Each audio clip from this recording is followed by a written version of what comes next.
Good morning, everybody. And this is a special day for everybody here at the Tia Talk podcast because it is election day, right? Now, don't worry.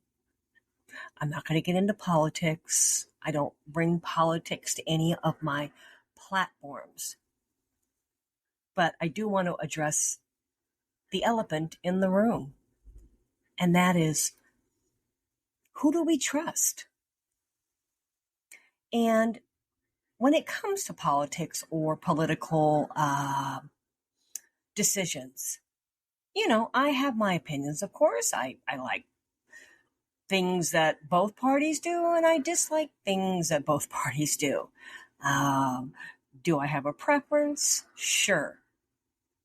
But that being said, despite who my preference might be, can we really trust this person or anybody in politics or the government per se?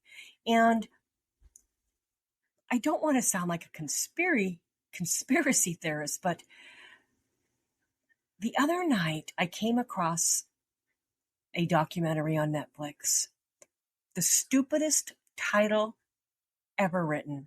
And, I had been seeing it on my suggested things to watch for months, and I kept scrolling past it saying, that is the dumbest title ever.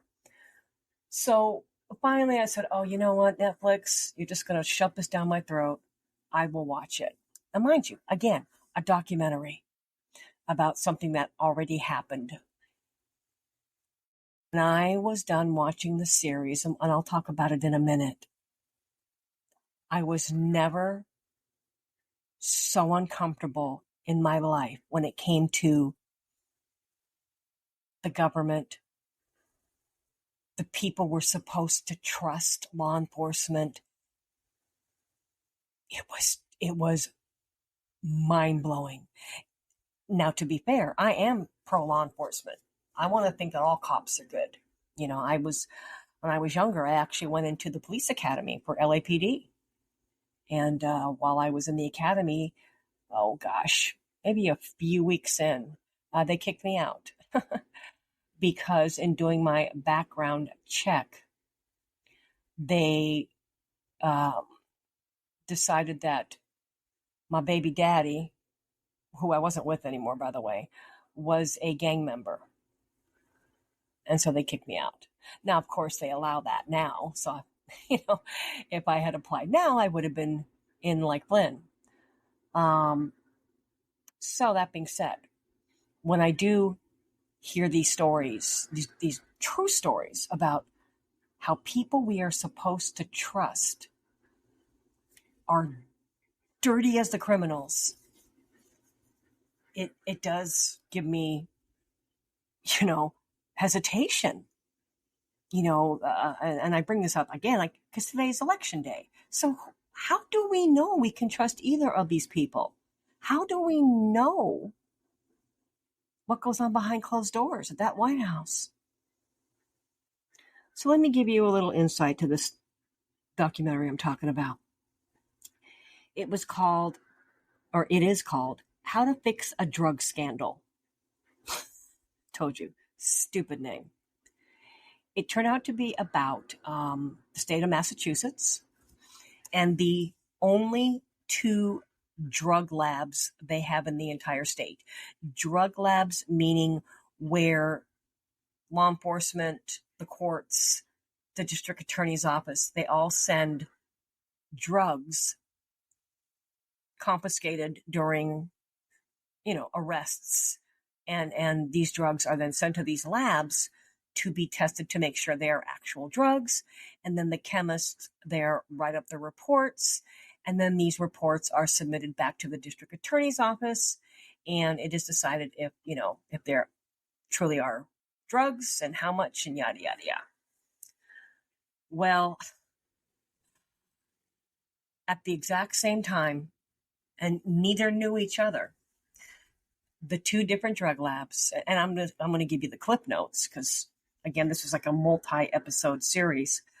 Two different chemists, one at each lab, neither knew each other, ended up causing the biggest scandal and, excuse my words, because I don't like to talk like this in the morning, legal shitstorm, probably in the country.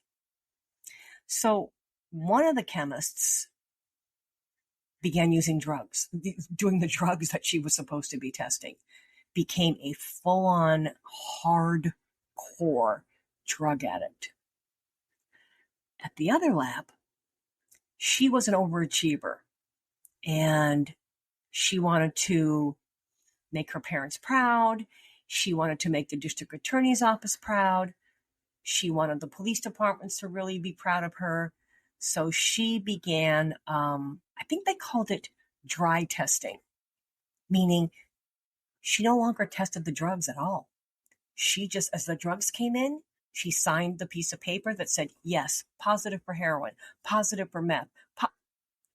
And so she was able to put out 4 times the results that the other chemists did.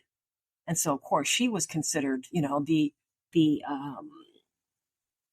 the reigning star, and the district attorney's offices loved her because she got them back their results faster than the other chemists. So it would take years to catch both of them.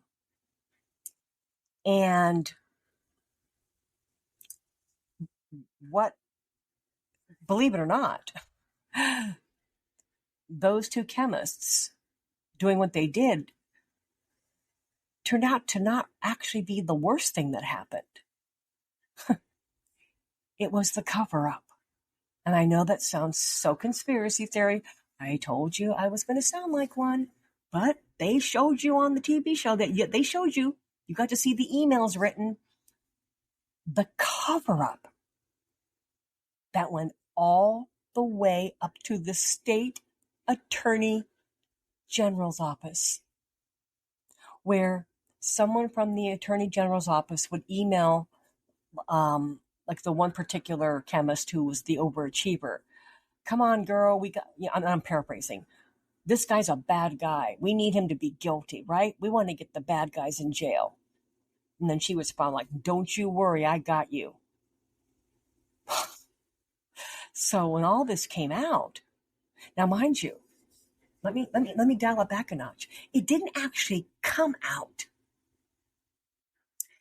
Who unearthed all this was a couple of defense attorneys, because their clients were in prison because of these chemists. And these attorneys went to the district attorney's office and said, hey, you need to release my clients now. The chemist who signed off on their drugs is these 2 women, or one of these 2 women. So when the district attorney's office said, no, these defense attorneys said, oh, okay, we got something coming for you. So they just subpoenaed this and subpoenaed that and went to the archives and dug up hidden evidence, things that were squashed, things that were lost. It was unbelievable. And attorneys from the state attorney general's office were put on the witness stand. They were interrogated. Yeah, and they went, yeah, I guess I did that. Yeah, it was a long time ago. I don't remember. So because of these 2 chemists and the cover-up by people we are supposed to trust to do the right thing, 35,000 inmates were released,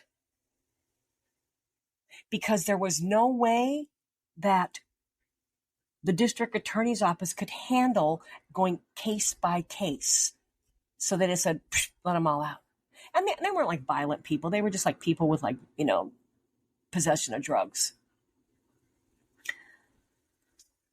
But the most sickening part is that, okay, so all these inmates got put in prison who could potentially have been innocent. The two chemists went to prison. But guess who didn't go? Yeah, the attorneys in the state attorney general's office. All those attorneys that covered this up, that worked for the government, did not even get charged with a criminal act. They went on to go get a job somewhere else. And I just went, wow, we are supposed to trust these people. Just in general, people in these positions. So not only, as you know, because I work a lot with people in prison, imagine how many inmates are in there that are actually innocent. But add to that, with this being election day, how do you know who to choose? Because what they could be telling you is just bullshit.